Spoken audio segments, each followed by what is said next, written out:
Everybody, and welcome to this tutorial on the ever-present Yorkshire Malham tree.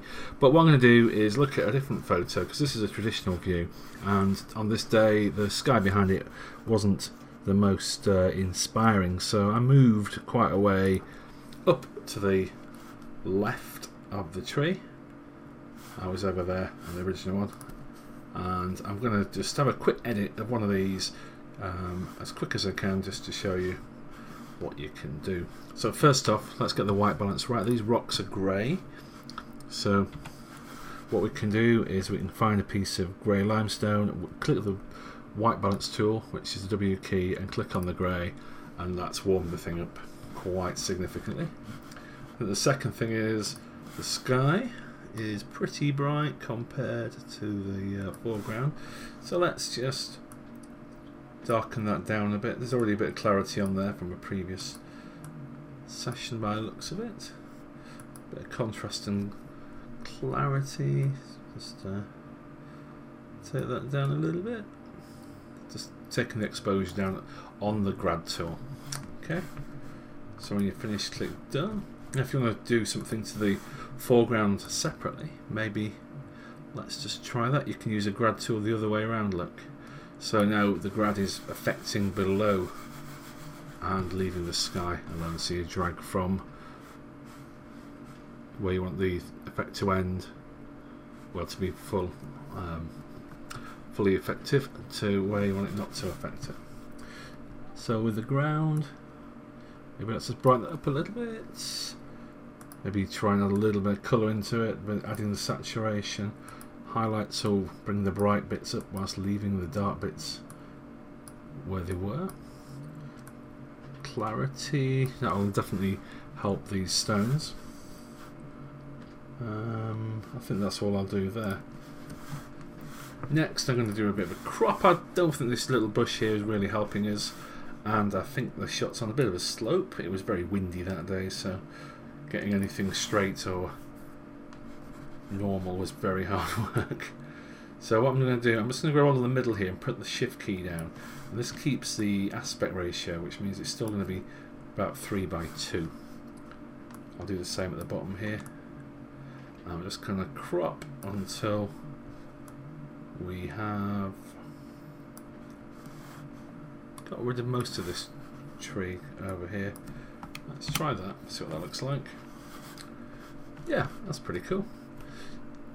Right, so some more. We've added a bit of different effects to the top and bottom with the grad. So I'm just going to take the highlights down a little. I'm going to bring the shadows up a little. So that flattens the image out quite a bit. I'm going to just add a tiny bit more. Don't know if it needs any more clarity, but let's just maybe 5 or 7, a bit more vibrance to add some colour. Look where the white balance went to. We took it up with the white balance tool, and that's quite bright, so it's a little bit of contrast. And now with my finger on the Alt key, I'm going to drag the blacks to the left, and see those bits that are showing there, that's where the black's clipping, so we've got some actual black in the shot, so we didn't need to go down very far. I think it's going to be the same for the whites. Let's take that up. Yeah, a little bit of white in the sky and those clouds. I don't mind a little bit of clipping there, maybe bring it down a slight bit, like that. Okay, so I'm just going to whisk down, add some lens corrections. Always like to do that, just so you get the right shape. And now I'm add a vignette. I always put a feather of 100, fairly small amount, and make the midpoint quite small. That means you get a very big vignette but very gradual. So what else have we got in our tool bag? Well, zoom in, we can see the trees moved in the time we took the shot. Actually, it's quite a windy day, so everything was bobbling around in the wind. So I think it probably needs a bit of a sharpen. I'm going to only sharpen the bits need sharpening, so I'm going to add a bit of masking. It's gone black and white because I've put my finger on the Alt key. A little bit of luminance, noise reduction, not much. And then finally, if we look at the histogram, there's not a lot in this top red end here, so let's just bring that up a little and then drag the bottom down a bit to restore the contrast. Right, so there's a very quick and dirty, to be fair, way of editing the shot.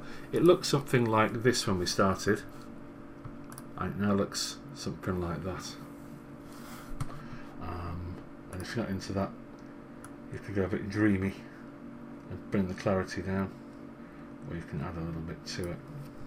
And one other tip, if you want to just make it look a little bit warmer, what you can do is in the highlights, just use your split toning to add a bit of orange.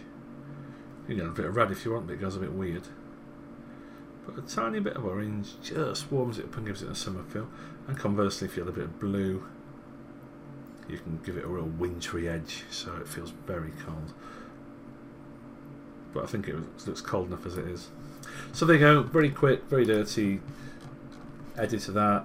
Use the grads twice, once for the sky, once for the foreground.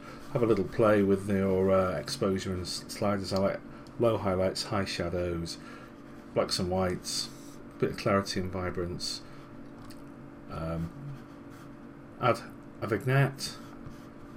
Add the profile corrections because they're for free, someone's done all the work for you. Maybe a little bit of sharpening, it's up to you how much you put on there. A little zoom in. There's quite a lot gone in there. I think it was probably blowing in the wind a little bit was the camera. It's not perfectly sharp, is it? Well, there you go. Oh, there's a few dust spots around, look. Not surprising with the wind that was there on the day.